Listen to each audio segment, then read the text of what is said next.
سلام و درود به تشکیلاتچی همین آزمون که همین آزمون را به خاطر شاعر برجسته تاجیک شادروان بازار صابر جشن گرفتند. سپاسگزاری خودم را بیان میکنم. یک مادر هستم، مادر خانشین از ناحیه دوردست زیبا منظر کوهستانی مسجد با نام هور نیسا. شعر از شادروان بازار صابر بخشیده برای آزمون. هرچی او از مال دنیا داشت داد، خطه بلخ و بخارا داشت داد. سنتی والای و دیوان داشت داد، تختی سامان داشت داد. دشمنی دانشگدایش دانش سینا گرفت، دشمنی بی سنتش دیوان مولانا گرفت. دشمنی صنعت فروشش صنعتی بهزاد برد، دشمنی بی خانه اش در خانه او جا گرفت.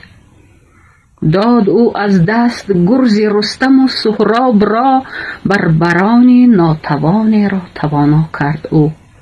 نام خود را همچو گوری رودکی از یاد برد، قاتلان خویش را مشهور دنیا کرد او. قامتی کوتاه منقید از منار کله اهل خراسان شد بلند، پستی صحرای قیپچاق از بلندی بدخشان شد بلند. خلق تاجیک خلق ارمان، آب در چشم چون یتیمان، در لبش خشم چون اسیران. از وطن تا بر کفن هر بود و نابودی که بود، بر کفن طلب و وطن طلبنده ها بخشید و داد.